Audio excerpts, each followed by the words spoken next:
पर्दे पर हम जो देखते हैं वो पर्दे के सामने की कहानी होती है, पर पर्दे के पीछे भी बहुत सारी कहानी होती है, बहुत सारे ऐसे आर्टिस्ट होते हैं, लोग होते हैं जिनकी बहुत सारी मेहनत होती है।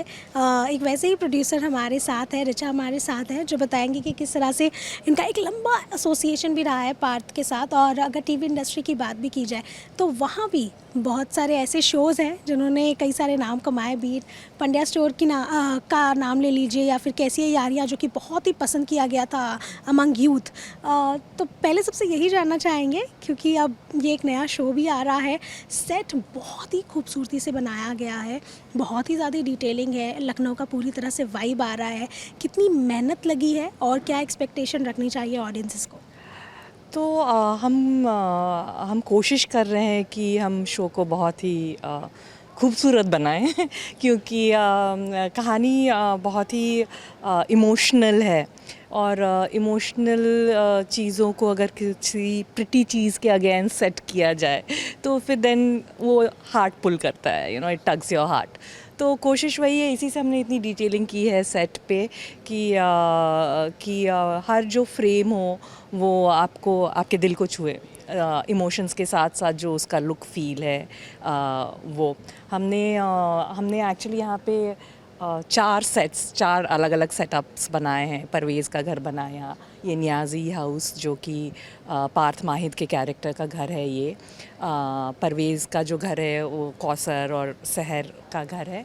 And we have also made Farid का घर, डॉक्टर फ़रीद का घर। तो वो थोड़ा, और हर सेट को हमने थोड़ा अलग वाइब देने की कोशिश की है क्योंकि ये सब एक ही दुनिया के पार्ट हैं बट सब अलग किरदार हैं।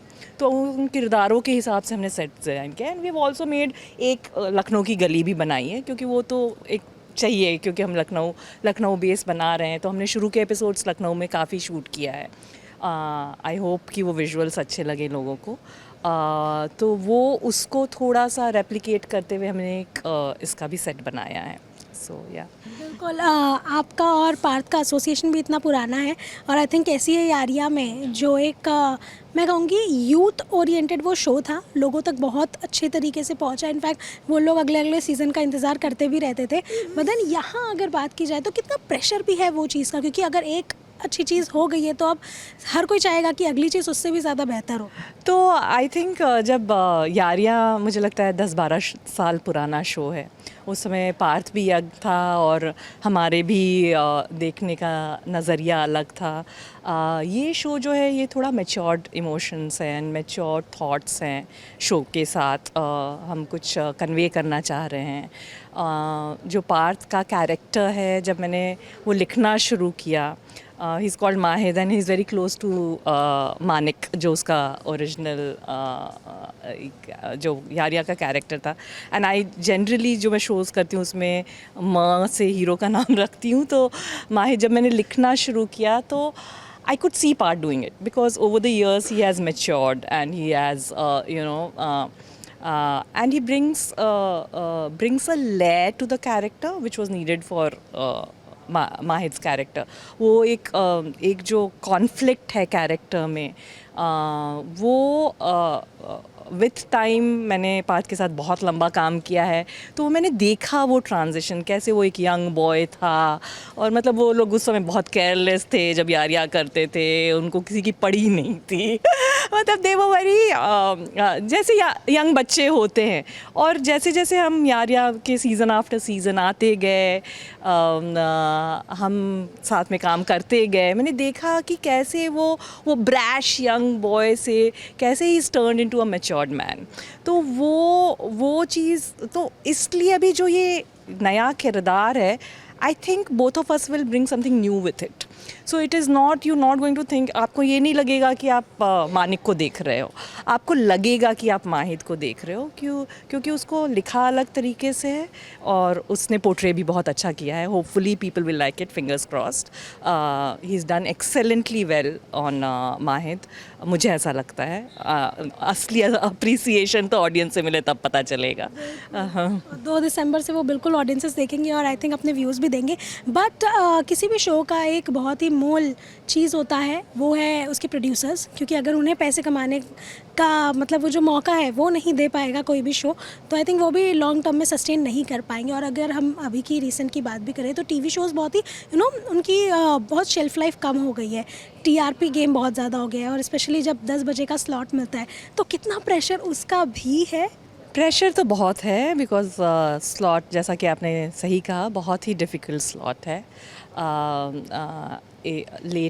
लेट नाइट ऑडियंस को कैच करना, अनुपमा जैसा नंबर 1 शो जो इंडिया का है उसके ऑपोजिट हम आ रहे हैं, तो प्रेशर तो बहुत ज़्यादा है। बट हमारी कोशिश है कि हम कुछ अलग करें, हमें कोई नई ऑडियंस मिले, इसलिए हमने इतना यूनिक सेटअप किया है और इसलिए हम इतनी मेहनत कर रहे हैं।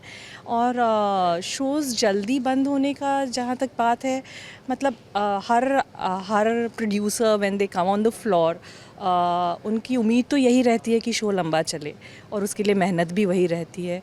तो हम तो बहुत जी जान लगा के मेहनत कर रहे हैं और उम्मीद कर रहे हैं कि लोगों को पसंद आए और शो लंबा चल सके।